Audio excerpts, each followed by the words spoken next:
This ain't God. Today's focus: law enforcement officers arrested for sex crimes. The Blue Line Gang is not limited to sex crimes. They are known for kidnapping, murder, assault, robbery, drug trafficking, sex trafficking, corruption, and other crimes, and other serious offenses.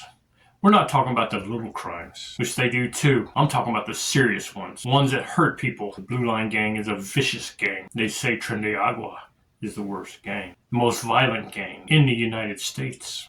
I'm here to tell you, no, they're not. It is the Blue Line Gang. American trained, the best armed. It's like a civilian military. But today, we focus on 11 members of Alabama's Blue Line Gang who have been indicted, arrested, and some convicted. We are going back to 2020 to present on these 11 gang members who are involved in sex crimes. We're talking about child molestation, rape, kidnapping, sodomy. You're going to be surprised. 2 of them were correctional officers at a youth detention facility, and their victims, 2 14-year-old inmates in their custody, under their control, locked in a cell with nowhere to go. Yes, I'm pissed.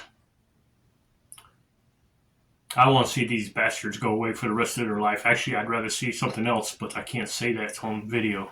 But I'll be glad when they go to prison, because when they get to prison, there's 2 things that inmates don't like: police officers and child molesters. And those 2 Blue Line Gang members were correctional officers, which is even worse than a police officer in the eyes of an inmate. Yes. My only suggestion is that they put themselves inside protective custody in what's called a butt-naked cell, where they get this thing that looks like a heavy-duty blanket, like the one inside of a U-Haul truck. They put that on, and that's what they have to wear while they're in protective custody. And they get put in a little cell, and they're left there. Because word will get out. They still have to go through processing. And the correctional officers, the true blue, do not like anyone who messes with a child. And they're going to call them out, tell them what their jobs were, tell them what they were convicted of. Then they might just go get themselves a cup of coffee and leave them there with the other inmates. It happens a lot more than what the public knows about. Because nobody, and I mean nobody, likes a child molester.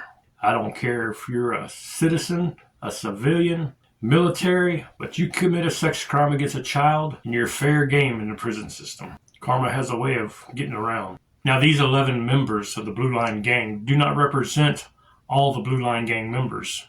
They all have their own set of crimes that they commit. But these are the vicious ones. And these are the one we're going to expose today on the Blue Line Gang Exposed podcast. Since 2020, 11 men were entrusted with the uniform, the badges, prisoners, detainees, and public authority. All 11 men have been arrested for serious sex offenses by multiple agencies, including the FBI, the Alabama Law Enforcement Agency, the Department of Justice, county sheriff departments, and local police departments. There is no protecting one another when it comes to sex crimes. There is no blue line wall where someone will protect you when they find out what you've done. Some of these Blue Line Gang members were police officers. Some were deputies. One was a state trooper and a former FBI agent. 2 were youth detention facility officers. Some were guards at state and federal prisons. They were spread out across the state of Alabama, like Bloods and Crips. Like other gangs, the Alabama chapter of the Blue Line Gang is getting exposed. The name represents law enforcement officers and detention officers who have committed serious crimes. They wore different uniforms.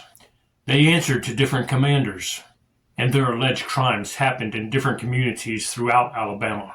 But one by one, the blue wall came tumbling down. Local police investigated their own officers. County sheriffs arrested their own deputies. Correctional officers, detention personnel, the Alabama Law Enforcement Agency's Special Victims Unit joined Internet Crimes Against Children investigators. The FBI examined possible civil rights violations against people and investigated officers accused of abusing people in their custody. The United States Department of Justice brought prosecutions and secured prison sentences. These agencies did not protect the 11 Blue Line Gang members merely because they carried a badge. They investigated them. They arrested them. And when the evidence was secure, they prosecuted them. The 11 gang members in the 11 cases. The Alabama investigation includes State Trooper Christopher Bauer, who was accused and convicted of sexually molesting his 5-year-old daughter for years. all the way up until the point she was 11 years old, which was the time when Bauer finally got arrested. Christopher Bauer was a former FBI agent accused of sexually assaulting another FBI agent, but those two had a relationship. Even though he had put a knife at her throat, he claimed it was consensual, but per FBI policy, he was fired. In the meantime, he stole an FBI letterhead, stating that he was eligible for rehire. And then he went down to Alabama and got hired on as an Alabama state trooper, and then he was arrested.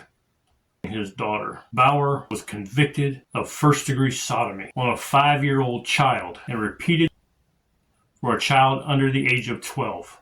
Yes, she was 11 when it stopped. 11 when he got arrested. And now, he's spending the rest of his life in prison, where he belongs. I hope your new friends find out about you. And then there was another gang member by the name of Joshua Davidson. Davidson was a Dallas County deputy. He pulled over a woman, arrested her, put her in handcuffs, drove her to an isolated area, and sexually assaulted her. And yes, he was convicted. William B.J. Squires was arrested for 4 counts of sexual abuse of a 14-year-old little girl. He pled guilty to second-degree rape of a child, a 14-year-old child. Yes, my blood is boiling. Yes, I'm pissed off. And I'll tell you something else that pisses me off even more. The justice system. And I'll tell you why. Because he pleaded out from 4 counts of rape and sexual abuse and pleaded guilty to second-degree rape of a 14-year-old child, he received a 10-year suspended prison sentence. In other words, he didn't do no time. He got 3 years probation and a mandatory sex offender registration. He got no prison time. That's the problem with the Blue Line Gang. It goes up the chain. It doesn't stop at the police departments. Well, he's a police officer. He's a brother in blue. Don't worry, we got you. There are some that are like that. The membership goes high. Now here's 2 youth detention facility officers who committed sex offenses against 2 different inmates, 2 different times, against 14-year-old boys. Ooh, I wish I could get my hands on them. I ain't gonna say what I want to do. Just can't say stuff like that on YouTube. But I'm sure you're feeling what I'm feeling, because it really, like I said, let me calm down for a second. I can't deal with people like this. I have to read his name, so I'm going to have to look and see. The first detention officer's name is LeBradford Armistead. This guy was a Montgomery County Youth Detention Facility officer, charged with 7 counts of first-degree sodomy. Now, his court time hasn't finished yet, so he hasn't been found guilty yet. Unfortunately, I have to say that. I'm not going to tell you how I feel about that, but I'm sure you understand. His crime against this 14-year-old child, regardless of the fact that this is a troubled child, because obviously he's been put into a detention facility. He has issues for whatever reason, but he is still a human being. He is still a child. He is someone's child, and he could be your child. But over a couple of months, this bastard went into his cell and forced himself.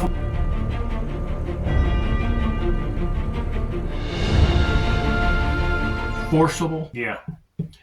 You're going to do so well when you get to prison, buddy. Karma's a you-know-what, and I wish I could be a fly on the wall to see it. Then, another youth detention facility officer at the same location in December of 2024. Both these cases happened in 2024, in the latter part. Contavious Miller was arrested, charged with first-degree sexual abuse of a 14-year-old child. Again, this was not the same child. These were 2 different children, 2 different incidences.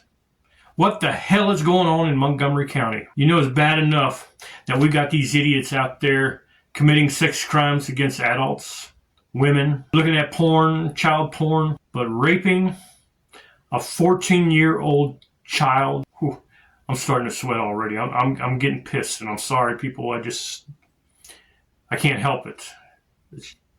It's the main reason why I started this freaking podcast, because of a deputy up in Wakulla County, Florida, a Deputy Malphurs, who committed a sex act against an 11-year-old girl. He was a school resource officer, and he's the reason why I started this podcast.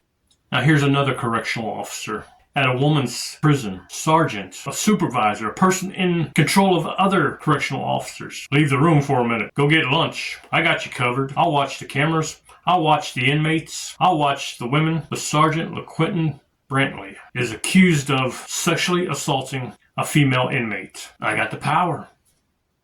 I got control. I can send people away. Nobody's going to see what happens. She's a prisoner. Nobody's going to believe her. Well, guess what? The Department of Justice, the FBI, the Alabama Law Enforcement Agency, the county sheriffs, the police chiefs, they don't buy your load of crap. They don't buy the blue wall. The 1960s are gone. The 1970s are gone. Like President Reagan once said, tear down that wall. Well, your blue wall has been torn down because no cop, no true blue police officer goes for that garbage. And if they do go for it, and they're found out about it, they too get to go to jail because it is a crime to cover it up, to withhold information about a felony. And it doesn't matter if you are a police officer, you will go to jail for covering up a crime. Then there's a federal correctional officer, also at a woman's facility, Felix Wilder. Yet he has not been convicted yet. He is accused of sexually assaulting 7 female inmates. These sexual assaults, rape, it's not about the sex act, it's about power. And when you're a correctional officer, you have the power over people. Regardless if they're men or women, boys or girls, in law enforcement you have power, assumed power. And just talking to a police officer scares people, especially when they're being threatened, coerced, afraid of punishment. The Blue Line Gang is everywhere. And so are the good guys. Because while the Blue Line Gang may be considered 1%, I think it's a lot bigger. I think the 1% is what's been arrested so far since 2020, which is more than 1% because there's 750,000 police officers. And over 8,000 of them have been arrested already for serious crimes. A police officer from Center Police Department, Aaron Flint, got introduced to the Internet Crimes Against Children, and they swooped in and they arrested his butt. They turned his information over to another police department who went and picked him up, took his butt to jail because he was looking at child porn, downloading it. Just like former Tuscaloosa police officer Corey Burcham, who was charged with 10 counts of possession of child porn. And then there was a former sheriff's office employee from Blount County, who too was charged with 11 counts of possession of child porn, whom the Alabama Law Enforcement Agency caught. And then there was Officer Deshaun Mark Cook, who not only sexually assaulted a woman, he recorded it. He recorded his sexual assault against a woman. And you see, people, Tom Holman says, my gang's bigger than your gang. My gang is bigger than your gang. When he was talking to Tren de Agua, he is absolutely right. His gang, the Blue Line Gang, is much bigger than Tren de Agua. Much more violent, much more vicious. These are just sex crimes in one state. There's a whole lot more. I'm talking about 1,200 cases since 2020 across the United States. Law enforcement officers, police officers, deputies, state patrols, federal agents. The Blue Line Gang is much bigger than what you think. Many of them haven't been caught yet, but monthly they are. One by one, and thank God for the real cops. The true blue who go after them. Who don't care about, oh, you can't go after one of your own.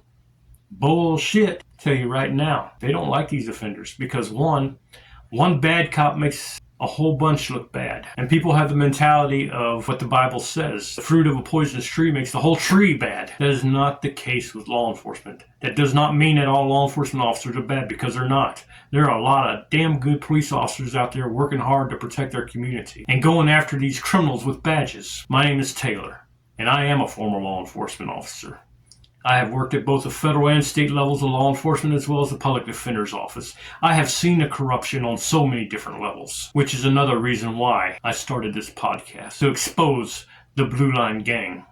Please hit like and subscribe if you like this episode. Join us next Monday at 7 a.m. as we investigate Blue Line Gang, known as the Brave Cave. These vicious cops. It's something out of the TV show Chicago PD. These are real life people, real life gang members. And we know Chicago PD is a TV show with actors, not real life victims, not real life police officers, but the Brave Cave, real cops, real vicious cops, real super vicious Blue Line Gang members.